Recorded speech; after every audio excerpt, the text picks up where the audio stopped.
আসসালামু আলাইকুম। আশা করি আলহামদুলিল্লাহ ভালো আছেন। আলহামদুলিল্লাহ আমরাও ভালো আছি। এই যে এখানে ডাউল রান্না করে নিয়েছি। আজকে তাড়াতাড়ি করে রান্নাটা বসিয়ে দিয়ে মুজাহিদরে দিতে গিয়েছিলাম, যেহেতু আমার একটু বাহিরেও কাজ আছে। তাই আজকে নুডলস রান্না করে খাওয়াইছি বাচ্চাদের।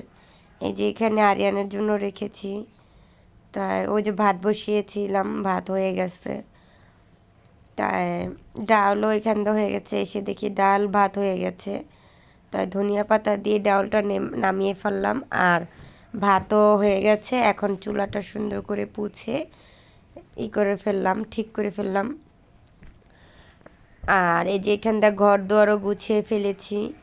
আর যত কাপড় চোপড় আছে সম্পূর্ণ কাপড় চোপড় ধুয়ে রৌদ্র দেওয়া হয়ে গেছে।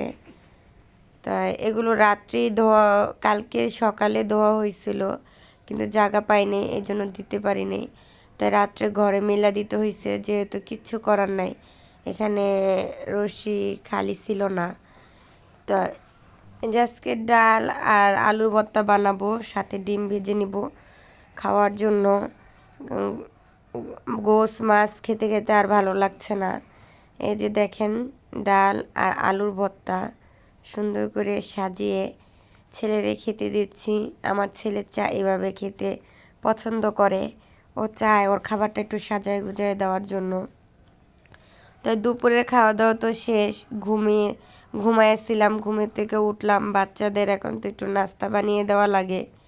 তো ফুলকপি কেটে নিয়ে ফুলকপিটা ভাপ দিতে বসিয়ে দিয়েছি। আজকে ফুলকপি দিয়ে একটা রেসিপি তৈরি করব।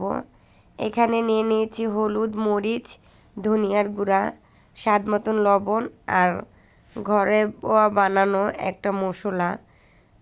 আমি যে বানাই একটা মশলা, সে গোস্তর মশলা, সেটা দিয়ে সুন্দর করে আটার ডোটা করে নিচ্ছি। অল্প অল্প করে আপনারা পানি দিবেন, একসাথে দিতে গেলে বেশি পানিটা হয়ে যেতে পারে। তাই আমি অল্প অল্প করে মাখিয়ে নিচ্ছি।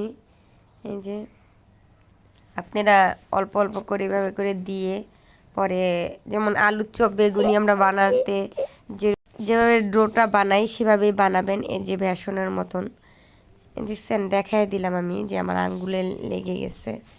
তাই এভাবে করতে হবে। তাই আমার এটা হয়ে গেছে। এখান থেকে ফুলকপিগুলো ভাপ দেওয়া হয়ে গেছে। এখন আমি ফুলকপিগুলো ভেজে নেব। ফুলকপি ভাজার জন্য এখানে তেল দিয়ে দিয়েছি। একটু বেশি অঙ্কেই তেল দিতে হবে। এই যে বেশি পরিমাণ একটু তেল দিলে যেমন ভাজতে সুবিধা হবে, যেহেতু ফুলকপিগুলো একটু বড় বড় সাইজ করেছি আমি। তাই যেভাবে আমি মাখিয়ে নিচ্ছি, এভাবে মাখিয়ে তারপর ভাজতে হবে। খেতে অনেক মজা লাগবে, আপনারা ভেজে একবার বাসায় ট্রাই করে দেখতে পারেন। এই যে ভয়েসটা যেহেতু পরে দিচ্ছি, আমরা আগেই অবশ্যই খেয়েছি এটা। তাই এই যে ফুলকপিগুলো ভেজে নিচ্ছি, একদম কম আঁচে ভাজতে হবে। পরে কিছুক্ষণ ভাজার পর বাড়িয়ে দিবেন। তাই এই যে ভাজা হয়ে গেছে আমার। এই যে দেখেন কত সুন্দর হয়েছে দেখতে। দেখতে গেলেই এখন খেতে মনে চাচ্ছে। বয়স যখন দিই তখন আমার আরও খেতে মনে চেয়েছিল। আর এই যে এখান দিয়ে একটু রং চা বানিয়ে নিব।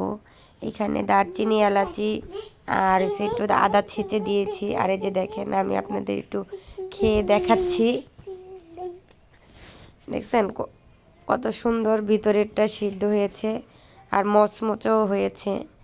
আর এই যে এখানে একটু চা বানিয়ে নিয়েছি, রং চা, আর যে বাকি কিছুটা ছিল সেটা ভাজার জন্য দিয়ে দিয়েছি। আর এই ফুলকপি পরোটা আমাদের বাচ্চারা অনেক পছন্দ।